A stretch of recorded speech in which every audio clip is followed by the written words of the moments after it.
At Granger, we're for the ones who specialize in saving the day and for the ones who've mastered the art of keeping business moving.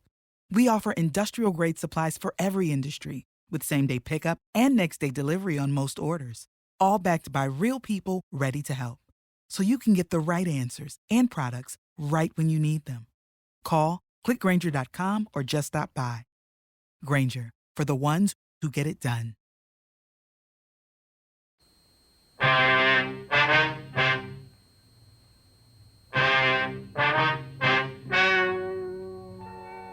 Ladies and gentlemen, the story you are about to hear is true.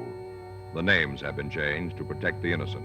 Dragnet is brought to you by Chesterfield, made by Liggett & Myers, first major tobacco company to give you a complete line of quality cigarettes.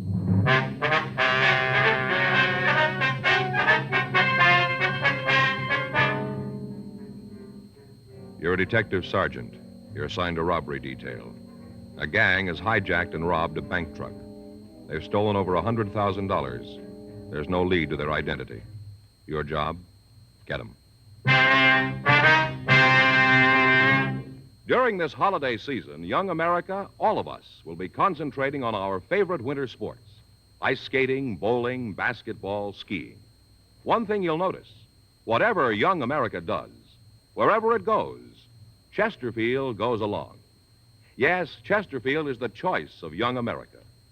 Chesterfield is the choice of more thousands of smokers everywhere. People are learning the facts about Chesterfield, learning that Chesterfield is highest in quality, low in nicotine, learning that Chesterfield is really mild, really satisfying. So how about it, friends? Change to Chesterfield yourself. Smoke America's most popular two-way cigarette. Regular and king-size Chesterfield. Best for you.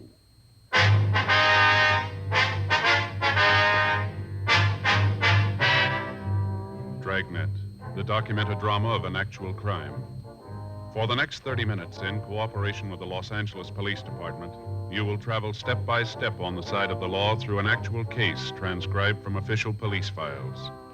From beginning to end, from crime to punishment, Dragnet is the story of your police force in action.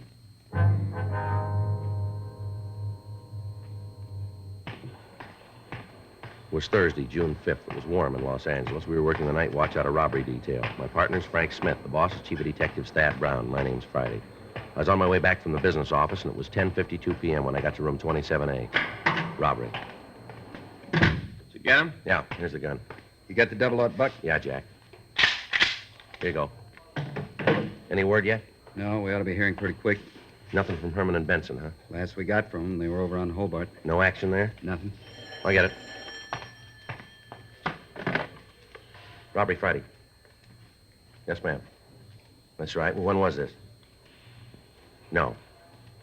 No, that's a burglary. If you'll hold on just a minute, I'll have you switch them. Yes, ma'am. Hold on just 1 minute. Would you give this call to 2524, please? That's right, burglary. Thank you. Woman who wants somebody to come out and talk to her about her husband's work pants being taken from the clothesline. You should have gone out. Yeah. You got a cigarette? I'm fresh out. Here you are. Got a match? Yeah, thanks.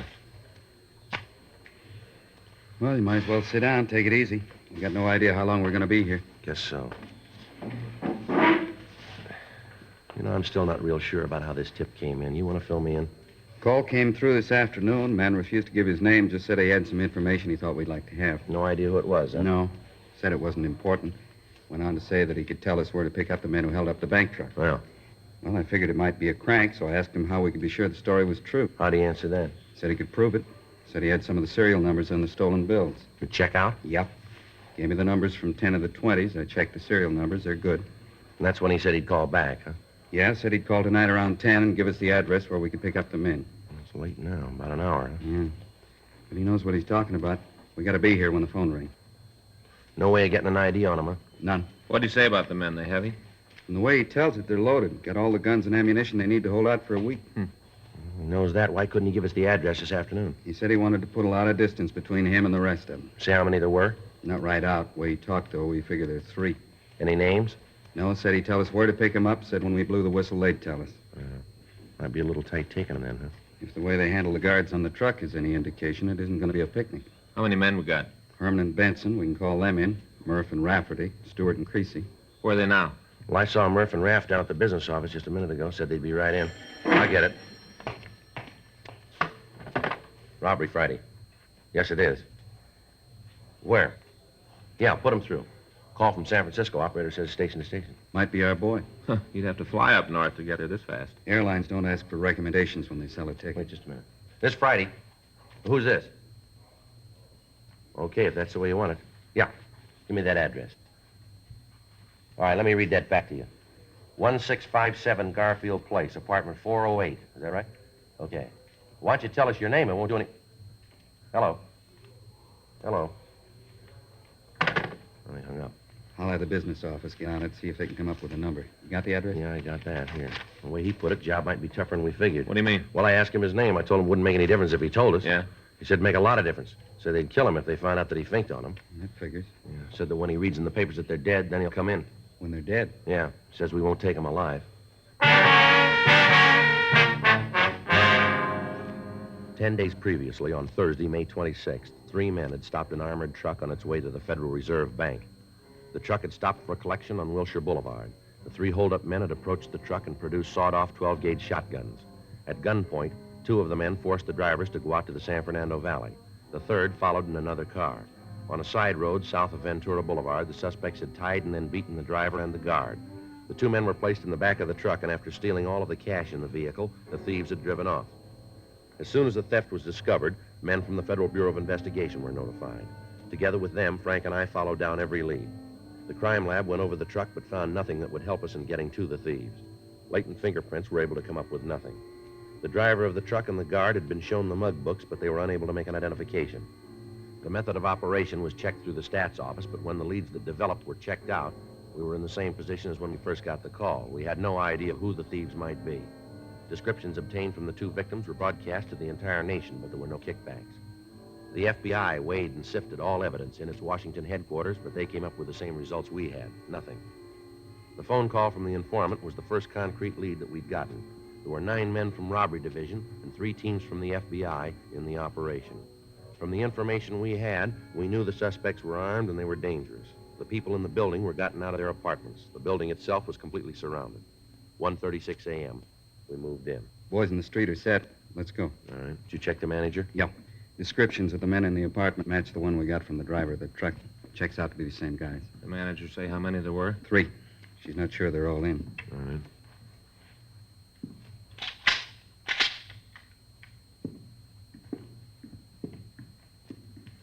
Sounds like somebody's moving around in there.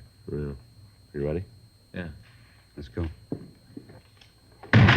Police officer, stand still. What are you doing in here? You here alone? Yeah, alone. What are you looking for, convention? Where are the other 2? What 2? Nobody else, Joe. Closet over there looks like an arsenal. Loaded with guns. Couple of sawed-off shotguns. You guys got no right to come in here like this. I don't know what you're looking for, but you ain't gonna find What's it. your name? Hank Peterson. You rent this apartment with 2 other guys. Manager tells us that they're Harvey Fitzgerald and Lou Colton. Is that right? Yeah, they live here. Where are they now? I don't know. Out. Maybe to a movie. I don't know. When do you expect them back? Well, look, they're big fellas now. They don't have to get me to sign a report card. They do what they want. They went out. I don't know where. They didn't tell me. They also didn't tell me when they'd be back. Well, what's this all about? Where'd you get those guns in the closet? They don't belong to me. Who do they belong to? One of the guys. Which one? Why are you coming in here and asking all these questions? I ain't done nothing. You got no beef with me. I know anything about the guns. Maybe Lou likes to hunt. I don't know. They belong to Colton, huh? Yeah, he brought them. You don't know where he is now? I told you. If I knew where he was, I'd tell you. I don't want any trouble. I don't like to have people pointing guns at me. Would you put that one away? Turn around. What? I said turn around. Get over to the wall. Put your hands up on it. Big deal. What happens now? You kick my feet out and I fall down? Stand still. I'll get it, Joe. You ain't gonna find nothing on me. I tell you, I'm clean. Nice try, Peterson. Here's a .38 Colt. Joe had it in his belt. You go around pretty heavy for a fellow that doesn't want trouble, don't you? I carry a lot of money. Sometimes I think some guys are trying to take it away from me. I gotta protect myself. Yeah. Anybody's got the right to protect themselves. Yeah, you got a permit for this gun? No, I didn't get around to it yet. I'm going to, though, right away. I'll get one. You know how it is. You mean to do something, but you forget. Hey, can I stand up straight now? Yeah. Come on, Peterson. Get your hands behind you. Maybe you guys will tell me what this is for. What are you looking for? We'll tell you downtown. You know you're making a big mistake. Is that right? Well, sure, you really call this one wrong. You're dragging in an innocent man. I'm clean. I made a mistake when I didn't register the gun. I'll cop to that, but that's the edge. I don't go past there. No, you got it wrong, Peterson. Read me how. We got you going in for the bank truck robbery. You and your two friends, you're going to stand for it. Keep talking about my two friends. I got no friends. I move in with a couple of fellas. Now, all of a sudden, I got a piece of some action they're shoving. You got it wrong, cop. You aren't going to tell us you happened to be here at the wrong time, are you? Look, I'm from Chicago. I got a lead on a job out here. It gets cold in Chicago in the wintertime. I don't like the cold. Get a lead on a job out here in California, so I put an ad in the paper telling how I'd like to drive out with the guy, share expenses. The fellow that answers the ad wants to leave when I got to go is Lou Colton. I took a third of the tab driving out. We got into town. He's got this apartment lined up, this one right here. I got no place to stay, so he says for me to pad down with him. That's it. The beginning, the middle, the end. Anything outside of that, I don't know. If you got trouble with Lou, then take it up with him, but don't make me fit in. I got no part of the action. I don't want any. What about the gun? Hmm? The gun you had on you. I tried to explain that. I meant to get a permit for it. I didn't get around to it yet. What about the ones in the closet? Well, talk to Lou. They belong to him. Maybe he's going to open a museum. All right. Let's get out of here. Come on, let's go. Look what you did to the door, breaking it up like that. No reason. All you had to do was knock. Landlady's going to be pretty sore about it. I'd have let you in if you'd have knocked. Breaking up a door like that, she's going to be real sore. Probably won't talk to me. Well, it's going to be a while before she's got the chance.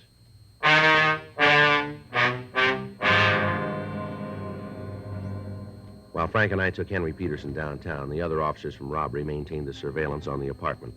Because of the construction of the building, it was impossible to wait inside of the room. However, all of the entrances were covered. 2:40 a.m. We checked the suspect through R&I, but we found that he had no record in Los Angeles. His fingerprints were taken and forwarded to Washington for checking. He was printed and mugged and then placed in a cell in the felony section at the main jail. The rest of that night, the watch on the apartment continued without results. The following morning, Frank and I met with Lieutenant Smyers at a special show-up of the suspect for the driver and the guard of the armored car. Without hesitation, they both stated positively that Peterson was one of the men who'd held them up. The kickback arrived from Washington with the information that Peterson was wanted for escape from the state penitentiary in New Jersey. He'd been convicted on a charge of murder and robbery and given a life sentence. The record showed that he'd escaped from the prison on Friday, May 9th, 2 weeks before the truck had been robbed. 4:15 p.m. We had him brought from his cell, and Frank and I talked to him in the interrogation room at the main jail. You got a cigarette? Yeah. Here. Thanks. Here's a match. What do we got going now? Same thing. We want to know about the robbery of that armored car. You figure there's something I could tell you on it, huh? We wouldn't be here otherwise. I'll make you a deal. We don't make them. No, hear me out. You might go for this. We can't promise you anything. You're asking me to come over to your side. Seems like you'd be willing to come a little closer to the line. What do you got to say? How bad you got me nailed? As deep as it can go. For real? That's right. Lay it out. All of it? Yeah. We got the kickback from Washington. We know you're wanted for escape. We checked the guns from the apartment. Found out they were taken in a burglary in Chicago, Tuesday, May 13th. Go ahead. We checked with the Chicago papers. The ad you told us about asking for a ride out here, it was never run. You guys are sure thorough. The victims of the robbery identified your picture. They sure? They're sure. No chance for a mistake. No chance. If I cop out, where am I going to do the time? We don't decide that.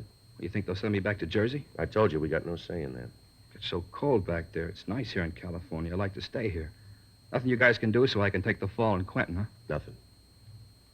Anyway you hear it, I'm nailed, huh? That's right. Okay.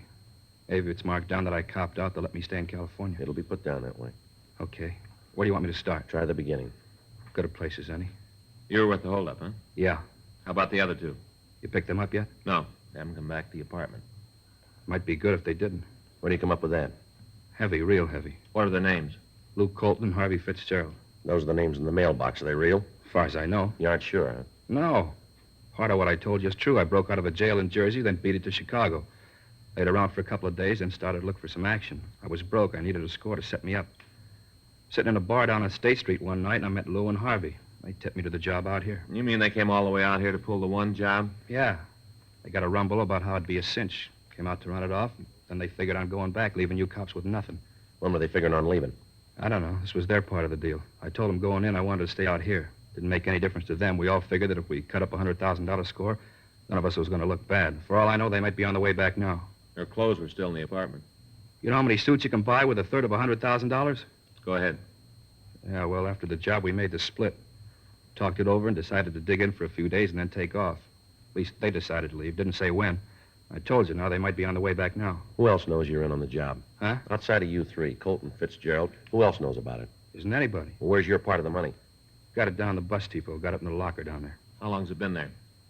Since day before yesterday. How often do they clean out them lockers? Every 24 hours. And there's $33,000 floating around in the check room. You got the key to the locker? Yeah, Where is it? in my shoe. I got a tape from the sole inside. You want to give it to us? Well, no, but I don't guess there's any other way. No. Okay. You spend any of the money? You mean the stuff we stole? That's right. No, not a dime. Why do you ask that? Who else might know the serial numbers on the bills? Well, nobody. Nobody but us, and I guess the guys at the bank, they got a record of them, I guess. How about Colton and Fitzgerald? They spend any of their part? I don't know. You got to ask them that. The car you drove out after the armored truck, who'd that belong to? Colton. It's the one we drove out here in. What kind of car is it? Plymouth, 1952. What model? Sedan. Color? Light blue. Do you know the license number? No, I never paid any attention to it. What state's it out of? Illinois. Who drove the car when you went on the holdup? Harvey? Fitzgerald, huh? Yeah, he drove the car, and Lou and I went in the truck. Either of them been arrested before? Well, I'm not sure, but I think Lou fell in New York. I'm not sure, though. How about Fitzgerald? No. At least he never said anything about it. Only way I knew about Lou is that he talked about the food in Sing Sing. That's the way I knew about him. You know what he fell for? Armed robbery, I think, and there was a kidnap rap, too, but he beat it. He out clean? I don't know. Seems like you planned a job with two guys that you didn't know very well, doesn't it? I was hungry and I was cold. I wasn't about to ask for a life story when they offered me a part of the action. How'd they pick you? I told you, I was in a bar on State. Lou and Harvey came in. Both of them were carrying a load. I was sitting there drinking beer, just the three of us in the place, and Lou was drinking pretty heavy. He gets in a beef with the barkeep, and I saw the roll he was carrying, so I figured that if I could take his side in the brawl, maybe I could make a touch. We walked out of the bar, and he offered to buy me a meal. Next thing I know, I'm on the way to California. I'm a partner in a piece of goods that looks safe. All that time in the car, and you didn't find out anything about your two partners? We drove straight through. And we weren't driving, we were sleeping. Anyway, I wasn't a solid member of the club. I wasn't about to get my nose mashed in for having it someplace where it didn't belong. I figured if they wanted me to know something, they'd tell me. Did you go with them for the guns? No, they already got nose when I fell in. You knew they were stolen. Guys turn up with that kind of muscle and can't come from anywhere else. Sure, I knew it was stolen. Colton and Fitzgerald have any friends out here? No, not in L.A. Anywhere on the coast? Well, I hear Lou's got some people up north. Where? Maybe San Francisco, Marin County, I don't know. Might even be Oakland. Somewhere around the Bay Area. They say anything about going up there? No. Of course, they might have. The way Lou likes to eat, coming out here, he'd go 10 miles out of the way because he knew a place that had a good chili size. Think nothing of it.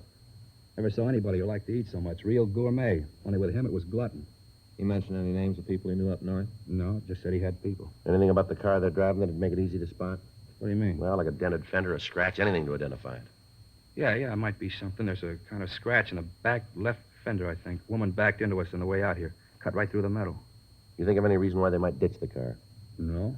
We kept a close tab on the papers right after the job and looked to see how much you had on it. When we didn't see anything, we figured the car was all right. I don't think they'd ditch it. It'd be pretty easy to trace. Lou owns it outright. Unless you want to try to grab cold plates, he'd drive it like it was. Okay. We'll get you your things, and you can come over to City Hall and make a statement. How about the key to the locker? Oh, yeah. There it is. Probably some money due on the package I'll have to owe you. We'll take care of it. Too bad, isn't it?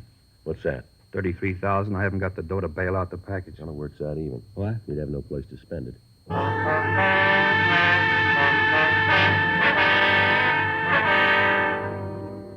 An immediate APB was gotten off carrying the names and descriptions of the two suspects. Also a description of the car.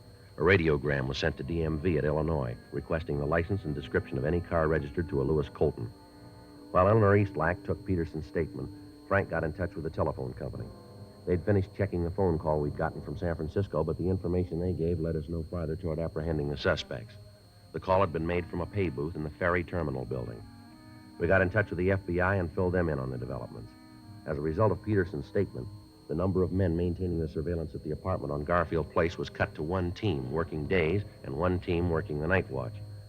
We put a call in to San Francisco and talked to Chief of Inspectors James English. We filled him in on what had happened. He assigned Inspectors Sutton and Zimmerlin to work with us on the case. 5:46 p.m. We checked out a trip car and we left for San Francisco. It took us a little under 10 hours to drive the 405 miles between the two cities. At 4:03 a.m., we stopped in Oakland and put in a call to the San Francisco Police Department. How much? Yeah, just a minute. Frank, you got a quarter? Yeah. Thanks. Here you are. 264, please. Hello, this is Joe Friday. Yeah. You got a message there for me from Charlie Sutton or Jules Zimmerlin? Yeah. No, we just got in. Yeah. Oakland. What? Just a minute. You see that street sign up there? Yeah, wait a minute. 5th and Poplar. 5th and Poplar. Yeah. No, we're coming right over. When was this? I see. Well, if Charlie calls in, tell him that we're on the way, will you? Right. Thank you. Well, we're almost too late. What do you mean, they got a lead? Sutton and Zimmerlin called in 30 minutes ago. Yeah. They got the car waiting for the suspects now.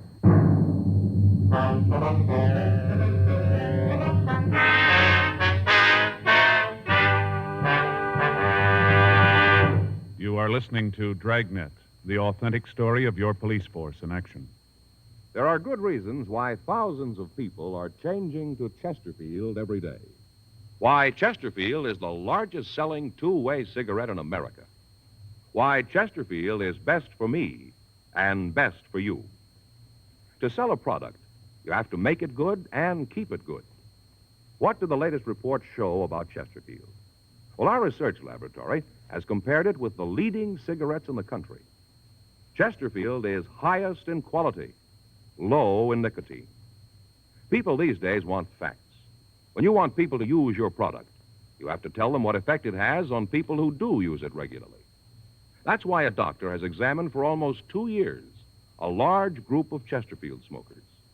45% of them have, on the average, been smoking Chesterfields for well over 10 years.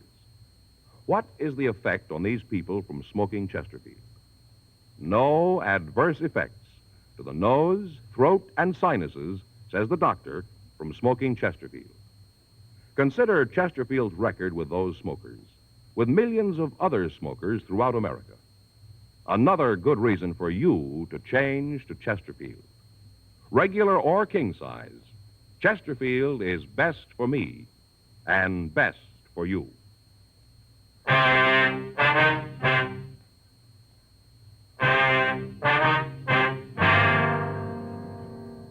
The address the business office had given me on the phone was a large garage located at the corner of Union Avenue and Lynch Streets. When Frank and I got there, we met with Inspectors Sutton and Zimmerlin. They told us that when they'd gotten the APB, a call had gone out immediately to the officers in the city to be on the lookout for a 1952 blue Plymouth with a dent in the left rear fender and carrying Illinois license plates. The suspects had parked the car in a no-parking zone on O'Farrell Street between Taylor and Mason Streets. At the peak hour of traffic, the car had been towed away from the parking place and left in a garage.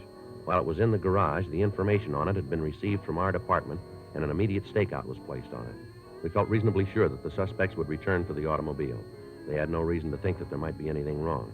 The address of the garage had been left so that they might find the car. All that would be necessary to release it would be the payment of the fine for overtime parking along with the towing and garage fee. The garage itself was a large building. It provided 4 stories for parking. The suspect's car was on the basement level. We were able to keep watch on it from a small office near the exit ramp. The attendants were instructed to act as if nothing was wrong when the suspects came in. Once we knew that they were in the building, the entrances and exits would be blocked and they would be taken into custody. There was nothing to do but wait. 5:30 a.m., no sign of Colton and Fitzgerald. 6:15 a.m., Frank went out and brought back some hot coffee. 6:45, 7 a.m. People began to come into the garage to get their cars, but not the 2 suspects. The later it became, the more difficult it would be for us to take the 2 men into custody. If there was going to be any shooting, we'd be in a bad position with civilians in the range of fire. 7:30, 8, 8:04 a.m. Somebody coming down there. Yeah. You see who it is? No. Jules. Yep. You and Charlie want to cover the other side? Right. And watch it. We should be able to get a pretty good look at him. Yeah. Lousy deal. You parked the car and it's towed off the street. What kind of town is this? They got it signed. You should have put it in the garage. Yeah, you and your smart ideas. You read. Why didn't you see the sign? Who can tell you when? It's Colton and Fitzgerald. Yeah. You see Jules and Charlie? Wait a minute. Yeah, over by the gray Merc. Looks like they're all set. All right, let's go. Now, let's get this crate out of here. We can have some breakfast with the rope if you got it. Where did the cops pick their bank? They should have been more than you. Gilman should have the right thing to do. Look, you don't have to think. If I wanted somebody for that, you'd still be back east. You know one of these days you're going to open that mouth just a little too wide. Yeah, what do you guys want? Police officers, you're under arrest. Runner! Hit him off, Joe! The ramp, Joe. I'll get him.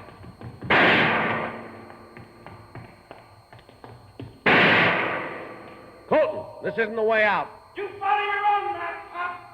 The doors are blocked, Colton. You're in here for good. You're wearing the wrong kind of glasses. I'll get out. Now, look, we got you for robbery. Don't make it any more. Joe? Yeah. He's over in the corner. How about Fitzgerald? Sutton and Zimmerlin got him. 2 of their guns in their lap. On no part of trouble. Colton doesn't figure it that way. I'll try to get around him. All right, watch yourself. Keep those people back out of the doorway. Go on, Frank. I'll cover you. You come near me, cop, I'll kill you. There's 3 more, Colton. You aren't going to get by all of us. Your partner quit. Why not be smart like him? He's not smart, he's scared. All right, Colton, I'm coming to you. You do and you'll be dead when you get here. Throw down that gun. Colton! Colton! You see him, Joe? No. Take it easy, Joe. Colton. How about it? He's hit. I can't tell how bad. He's still got the gun. Colton! You can hear me? Throw that gun out here. Nothing. Come on. Better call an ambulance. Right. Never should have taken us. Better take it easy, Colton. You're hit where it shows. Never should have taken us. 2 of you, 2 of us. You got it wrong, mister. Huh? You were outnumbered going in.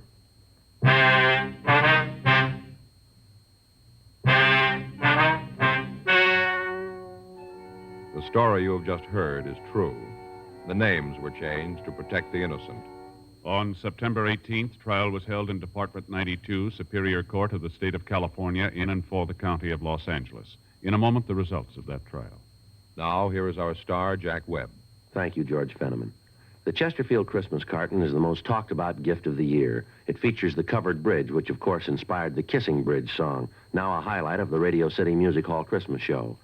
The carton itself is featured in most of the 1,300,000 retail tobacco stores coast to coast. This Christmas, do what I'm going to do.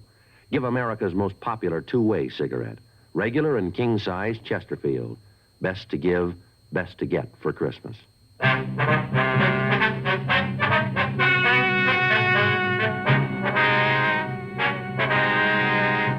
Harvey Ned Fitzgerald and Louis Jeffrey Colton were tried and convicted of kidnapping, robbery in the first degree, and violation of the Dangerous Weapons Control Act.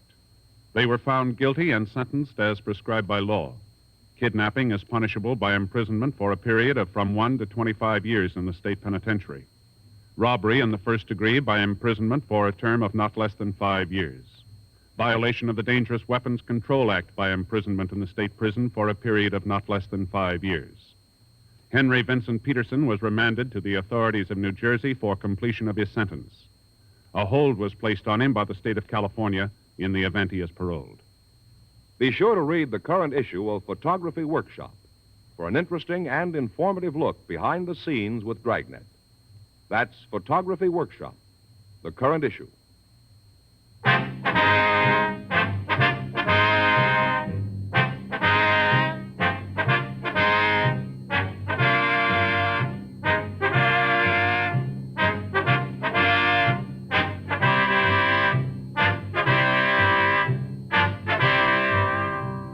You have just heard Dragnet, a series of authentic cases from official files.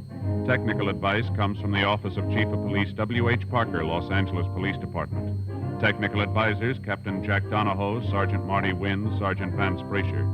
Heard tonight were Ben Alexander, Herb Ellis, Vic Perrin. Script by John Robinson. Music by Walter Schumann. Hal Gibney speaking. Watch an entirely different Dragnet case history each week on your local NBC television station. Please check your newspapers for the day and time. Chesterfield has brought you Dragnet, transcribed from Los Angeles. Buy new Fatima, the smooth smoke with Fatima tips of perfect cork, king size for longer filtering, and Fatima quality for a much better flavor and aroma. This Christmas, give Fatima in the special Christmas carton. Cork tip and plain ends, too.